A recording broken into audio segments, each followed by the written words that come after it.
C'est un plaisir pour moi de vous retrouver dans cette émission 100% Diaspora. Bonsoir à tous et bienvenue dans Diaspora en live. Parti en Allemagne depuis bientôt 2 ans, mon invité du jour est depuis quelques temps, pour ne pas dire depuis quelques heures, au Bénin, sur la terre des Béninois, des Aïnovi, si je m'exprime bien, Exactement. par terme Tariansi. Bonjour. Bonjour Madame Tosso, bonjour chers téléspectateurs. Dites-nous, qu'est-ce que ça fait de retrouver ses parents, ses amis après plusieurs mois d'absence au pays? Écoutez, c'est un sentiment de relaxation que l'on prend quand on se rend compte qu'on est vraiment de retour sur la terre natale, on se sent chez soi et le contraire serait du faux. Et quel a été l'accueil qui vous a été réservé? C'était comment, j'imagine, quand vous êtes rentré? Est-ce que les parents s'attendaient à votre retour? C'était une surprise? Comment ça s'est passé? Bon, vous savez, je suis du genre à souvent faire de surprises en ce qui concerne mes voyages parce que je reste beaucoup plus un peu secret par rapport à mes projets. Donc, je descends souvent comme ça. Et voilà, les parents, ils me voient juste à leur dos, comme ça. Alors, béninois de la diaspora, vous l'êtes allemand, si je peux m'exprimer ainsi, vous l'êtes également. Vous vivez en Allemagne depuis bientôt 2 ans. Qu'est-ce qui vous a poussé à rejoindre l'Allemagne et pourquoi précisément l'Allemagne, cette terre? Bon, vous savez, l'Allemagne, pour moi personnellement, depuis que j'étais au secondaire, était une langue, enfin, l'allemand, je veux dire, était une langue qui, personnellement, me sidérait. Je ne sais vraiment pas pourquoi, mais ça vient spontanément comme ça. Je me suis dit, ben, cette langue, je dois l'apprendre. Et étant quelqu'un qui souvent me fixe des objectifs, je m'étais dit entre-temps que je devais être le meilleur de ceux-là qui vont apprendre l'allemand, pouvoir mettre en place des documents qui vont permettre aux gens d'apprendre la langue également. Malheureusement, après mon baccalauréat, j'avais une bourse qui ne me permettait que d'étudier à l'Institut national de jeunesse de l'éducation physique et du sport, INJEPS, à Porto-Novo. Du coup, il fallait tout de suite laisser de côté l'allemand et voilà, disons pendant 5 ans, euh, j'ai laissé l'allemand de côté, mais voilà, comme on le dit, hein, le destin faisant ses choses Attrape après, toujours. voilà, vous savez, après le master, l'opportunité qui m'était offerte de voyager en dehors du Bénin était celle de l'Allemagne. Et là, je me suis rendu compte qu'il fallait faire recours à nouveau à la langue. Et puis voilà, aujourd'hui, on en est là. Et comment ça s'est passé, ce recours à la langue? Quand l'opportunité s'est offerte, est-ce que vous maîtrisez déjà la langue? Comment ça s'est passé? Maîtriser, je ne dirais pas ça. Par contre, je me débrouillais pas mal parce que, comme je vous l'ai dit, j'aimais la langue et mes copies sont toujours là. Je me réjouis au jour le jour. Je prenais souvent les 1915. Mon enseignant me disait non, vous n'êtes pas autorisé à prendre les 20. Donc, du coup, je me débrouillais quand même pas mal en ce qui concerne la grammaire et autres. Et donc, du coup, ce qui me restait à faire, en fait, c'est beaucoup plus le vocabulaire. C'est-à-dire, sans le vocabulaire, naturellement, vous pouvez pas, vous auriez beau pu apprendre la grammaire, mais ça ne vous permet pas de parler une langue. Donc, du coup, quand l'opportunité s'est présentée, étant donné que j'avais quand même ce background, j'ai dû simplement travailler le vocabulaire, ce qui m'a permis, entre griffes, dans la période, d'atteindre le niveau requis pour y aller. Parce qu'il y a plusieurs niveaux, il faut le notifier. Et le niveau que j'avais en réalité n'était forcément pas voilà, celle que j'ai aujourd'hui. Et celle que j'ai aujourd'hui ne sera certainement pas celle de demain. Et une fois en terre étrangère, comment s'est passée votre insertion et comment avez-vous trouvé le pays comparativement au vôtre? Il y a quelque chose que j'appelle le choc de culture. Et c'était ce que j'ai vécu mon premier jour. Et ça avait été sous deux angles. Mon premier choc de culture que j'avais eu, c'était la température, le Veta. C'était une folie. Une folie parce que un Africain qui était habitué à vivre 31 degrés, 35 degrés, je ne sais pas, si je suis à Karimama, je suis à plus de 40 degrés. Je descends dans un 18 degrés, je me suis dit, ben écoutez, c'est de la glace. Aujourd'hui, ça me fait rire parce que aujourd'hui, à moins 5 degrés, je ne sens absolument rien, ou du moins, je m'adapte au mieux. Mais le jour là, je ne peux jamais l'oublier, c'est comme si on m'a mis dans un congélateur. Quand vous a enfermé. Je vous assure, j'avais un par-dessus, je me souviens très bien, j'avais un par-dessus adaptable dans la période, mais je vous assure que ça ne m'a pas aidé.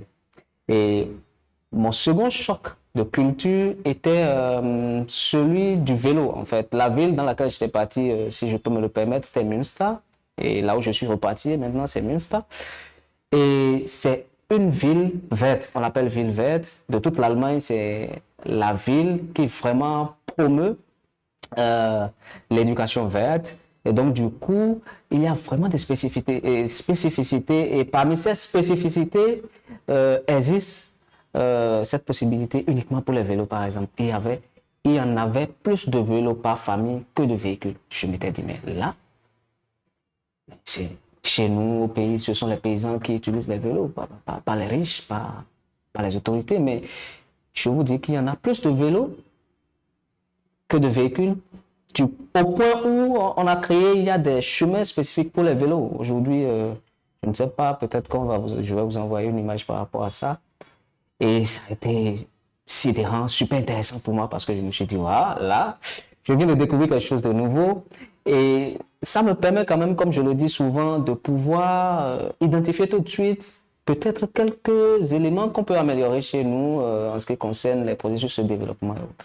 Et comment ça se passe le transport? Est-ce qu'il y a de transport en commun vu qu'il y a plus de vélos? Est-ce qu'il y a de transport en commun? Oui, bien évidemment, il y a tous les types de transport. Le transport en commun est d'ailleurs promu parce que, vous savez, aujourd'hui, on parle de changement climatique et c'est une thématique qui vraiment couvre tous les plateaux de télévision et autres aujourd'hui. Et le transport commun leur permet vraiment de limiter l'émission de gaz à effet de serre. Vous savez, si chacun doit avoir son véhicule ou chaque famille à 5 personnes doit avoir 5 véhicules, par exemple, vous imaginez le taux de CO2 que nous allons émettre. Alors, les véhicules de transport commun permettent donc de réduire cet état de choses. Un train peut faire jusqu'à plus de 100 mètres. Relativement, les trains moyens sont à, je ne sais pas, 60 mètres comme ça ou 80.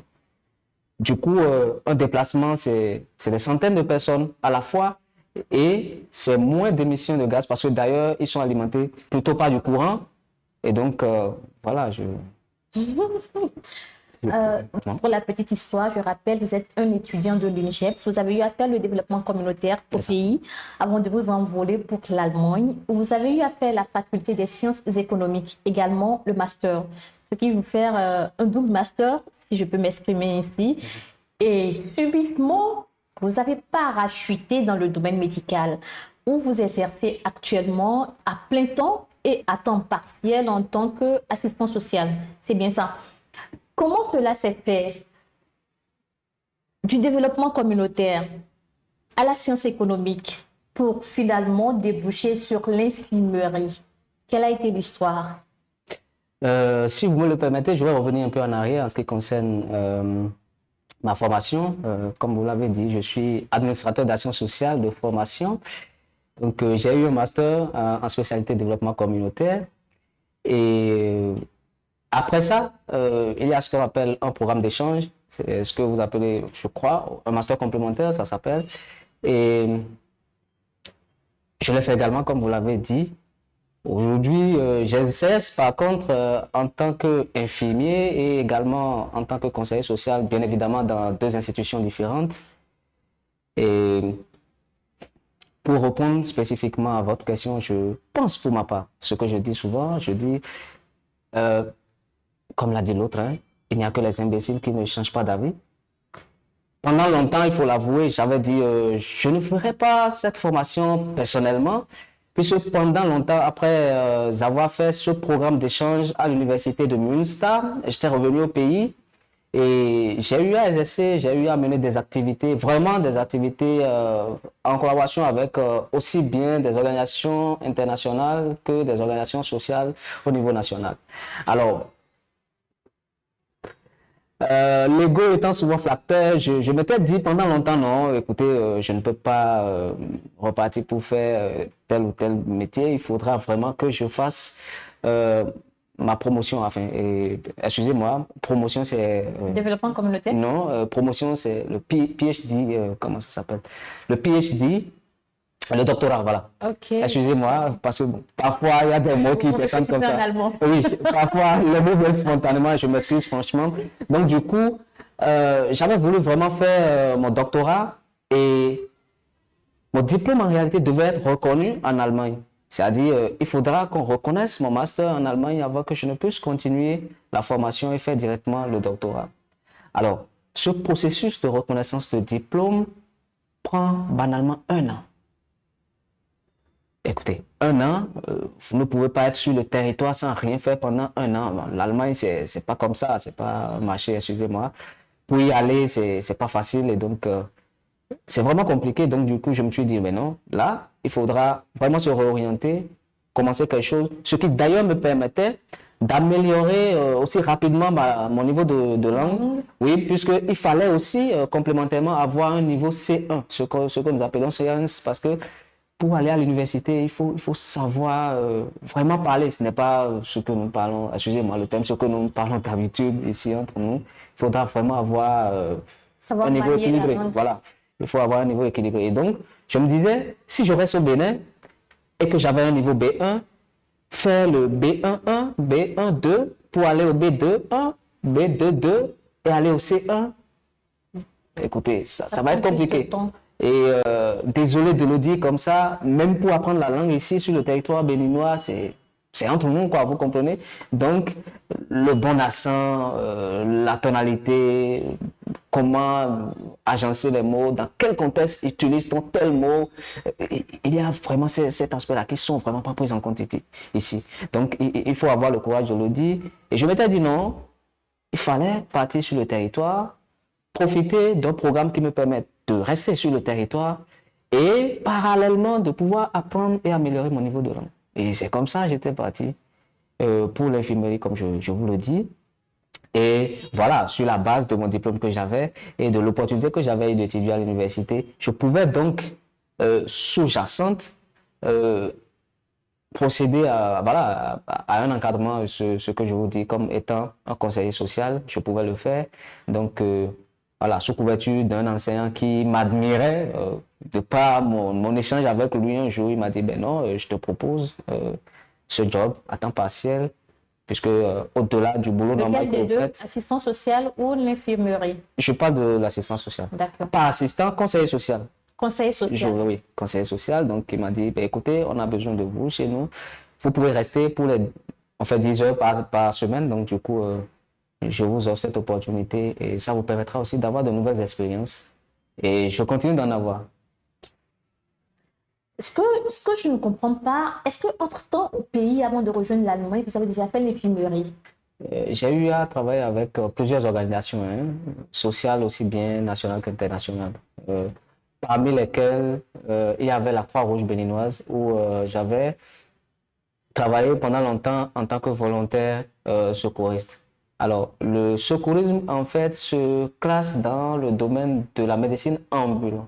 Enfin, médecine ambulante, excusez-moi. Donc, du coup, sur la base de cette expérience, je pouvais donc commencer à pouvoir travailler dans ce domaine. Bien évidemment, comme je l'ai dit, avec une formation continue. Voilà comment ça s'est passé. Et comment arrivez-vous à jumeler vos deux fonctions? Bon, déjà, il faut avouer que les deux fonctions sont carrément distinctes et ne s'enchevêtrent pas, puisque les heures sont très bien définies. Dans la médecine, naturellement, vous travaillez, peu importe quand, ça peut être un dimanche, si c'est votre heure de travail, vous devez travailler. Et donc, autant vous travaillez, il y a également des temps libres. C'est justement pendant ces temps libres que vous avez la possibilité de faire ce que nous appelons un eben job. Un eben job, c'est comme vous avez un travail principal et à l'opposé, vous avez un travail secondaire que vous pouvez faire. Un travail à temps partiel. Exactement. Donc, c'est comme ça. J'imagine que ça doit être bien florissant pour vous. Bon, vous savez, pour un Béninois qui, de par son parcours, a connu une certaine réalité, je ne veux pas entrer dans les détails, qui se retrouvent dans un tel contexte, je pense que voilà, on essaie d'en profiter au maximum, de faire le nécessaire, de donner le meilleur de nous-mêmes et qu'à travers ce meilleur, nous pouvons également nous faire meilleur. Est-ce qu'aujourd'hui, vos objectifs sont atteints? Pas du tout. Mes objectifs ne sont pas atteints. Et même s'ils étaient atteints, ça restera pour moi comme un cycle itératif. C'est-à-dire que quand j'atteins un objectif, j'essaie de le reprendre sous un autre angle. Parce que naturellement, il y a, comme on le dit, hein, de par notre formation, j'ai appris qu'il y a le développement, c'est un cycle itératif. Vous résolvez un problème sous un angle et il y a une autre faille ailleurs qui s'ouvre et vous devez encore y travailler. Donc, mes objectifs sont atteints, ça va être du leur. Je reste néanmoins concentré sur mes objectifs. J'y travaille au jour le jour parce que je me dis souvent, chaque petit changement que nous faisons au jour le jour fait notre plus grande différence de la grande masse plus tard. Est-ce qu'on peut entrer dans le secret des dieux? Quels sont en réalité vos objectifs? Vous étiez parti en Allemagne, pourquoi? Faire ma thèse était mon premier objectif. Et bien évidemment, pour moi, je me prends comme étant, comment ça s'appelle, les faiseurs. Je me prends comme les cobayes. Voilà. Je reste celui sur qui on travaille. Donc, je me fais travailler moi-même pour voir ce que ça donne comme résultat, en vue de pouvoir l'implémenter chez moi. Alors, mon objectif est rester, comme je le dis, pouvoir faire quelque chose de positif dans mon... Oui, mon doctorat, avoir le doctorat, et le doctorat va servir à quoi? Pouvoir vraiment revenir au pays et aider mon peuple. Parce que moi, ça ne reste pas deux objectifs. Hein. Revenir au pays, partager mes expériences avec mes frères béninois, pouvoir aider le pays, créer quelque chose qui vraiment va changer. Parce que quand nous comparons, je ne le compare pas souvent, je ne le fais pas parce qu'il n'y a rien à comparer entre le Bénin et l'Europe, je le dis souvent. Et nous avons différentes réalités. Et quand je suis là-bas, je m'y adapte comme ça. Quand je suis ici, je m'adapte aux réalités d'ici. Par contre, avec le temps, il faudra que nous puissions vraiment pouvoir profiter ou du moins voler ce qui est positif chez les autres. Et bien sûr, ce qui est négatif, on les laisse. Donc, il n'y a pas tout qu'on peut copier, mais ce qui est à copier peut être copié. Et d'ailleurs, sur cette base, on peut l'enjoliver et le rendre encore plus meilleur. Donc, est-ce que vous êtes déjà inscrit en thèse, en année de thèse? Non. Non. Ça serait pour quand? Bon, la question, je crois, reste un peu compliquée à répondre. Parce que franchement, je ne m'y attendais pas. Comme je le dis, j'ai fait le développement local. Et moi, pour moi, le plus important, c'était de faire la thèse toujours dans ce domaine-là. Travailler sur une thématique qui est d'actualité. Je me souviens très bien, mon master portait sur la migration. Et je me disais, aujourd'hui, il y a plein de thèmes que nous pouvons utiliser. Ça, il faut l'avouer. Et pour moi, peu importe la thématique sur laquelle je vais travailler, je restais disponible. Puisque vous savez, les bourses, par exemple, qu'on nous donne pour des trucs, parfois, les bourses sont liées à une thématique précise. Donc, vous ne pouvez pas vous dire, je veux travailler sur telle thématique. Non, c'est la bourse qui vous le dit. Et pour moi, j'étais resté dans ce schéma-là. Je me disais, le plus important, c'est de pouvoir trouver l'opportunité de faire la thèse. Et à travers cette formation, garder à l'objectif ce que je veux faire au pays pour pouvoir, voilà, le concrétiser. Paterne. Vous êtes béninois de la diaspora, vous aimez les rythmes de chez vous, principalement les musiques traditionnelles. Les enfants. Au nom de cette musique traditionnelle que vous aimez, comme artiste, je peux citer Bézé, je peux citer Bessi, Zola Wadji. On va vous découvrir tout à l'heure en train de nous prouver vraiment que vous êtes un béninois 100%, vu que vous êtes de Ouessé. Il faut avouer, je suis de Ouessel, donc vous comprenez, je suis marié. Je chante des chansons, par exemple, de Bézé, de Aledo, parce que ce sont de véritables philosophes qui vraiment ont pu... Dans les chansons véhiculent des messages. Voilà, ça véhicule vraiment des messages. Et... On y va et puis on est tout de suite. Bon, je vais juste... chanter le début parce que naturellement, hein, les chansons de chez nous, c'est super long et on peut pas faire truc là. Egberin yon koren. Nous devons wakande, be wakogban. Azon enye mekento. Mbi oseche boro majazon abara kweje siwe yan kota chonu. Maje rezon bonu meke. Toko nu he o. Azon kento de kaso wazon ya. Ale do da zon kanye mekento. Kento taun de kaso wazon ya. Mi donu ta sino wa de khogbe ume. Emi no do to de ton hiho akovio de ton na lo di ro. Fwe do po na u. O ta sino de ton na lo di ro. Kani je kadiboni kwe onigoni. Kobo je gojibonu kwe onigo. E de ton tongo na lo di ro. Mede e geleta hun fwe na sa. Emi ma kwe kwe wakbe na dancha un. O ta sino kado de ne kowe o ko meton bu kwa. Egberin yon koren. Nous devons wakande be wakogban. Azon enye mekento. Mbi oseche boro majazon abara kweje siwe yan kota chonu. Maje rezon bonu meke. Toko nu he o.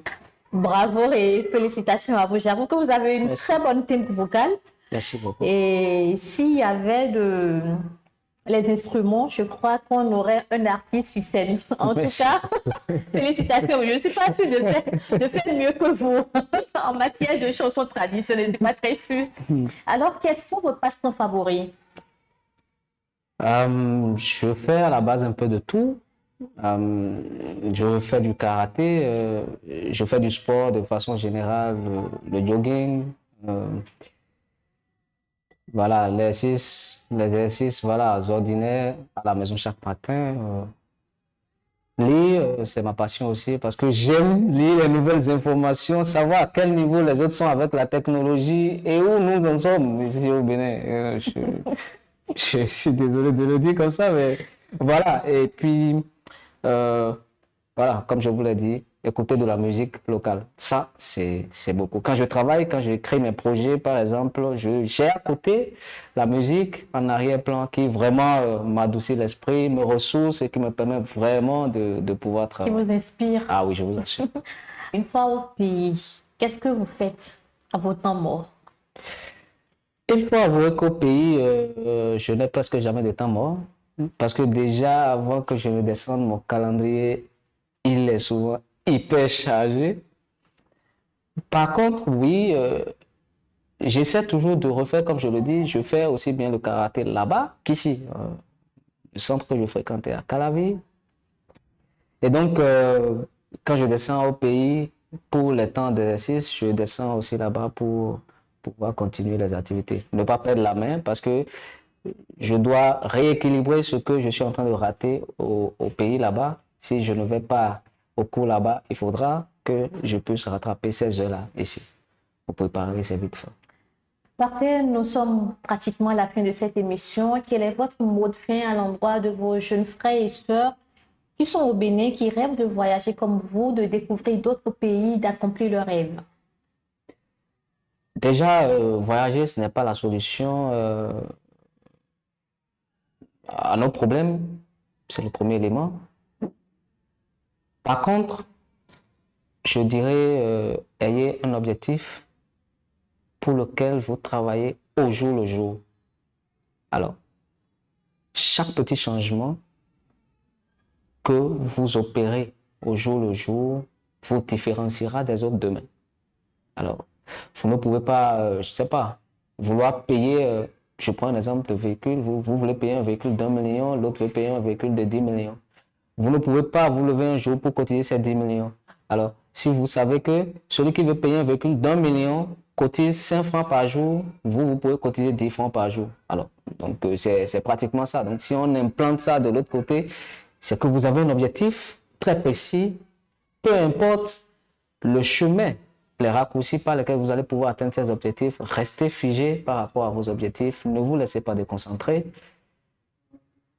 Et surtout, excusez-moi, quand bien même des personnes vous donnent des conseils, essayez surtout d'en tirer le positif. Ne prenez pas tout ce qu'on vous dit.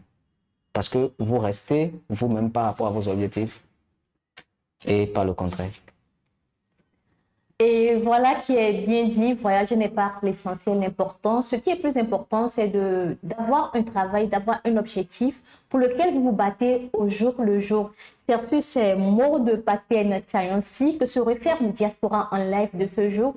Si vous avez envie de participer à l'émission, contactez-nous au plus 229 91 51 04 04. C'est tout pour cette émission. Merci de nous avoir suivis et à très vite.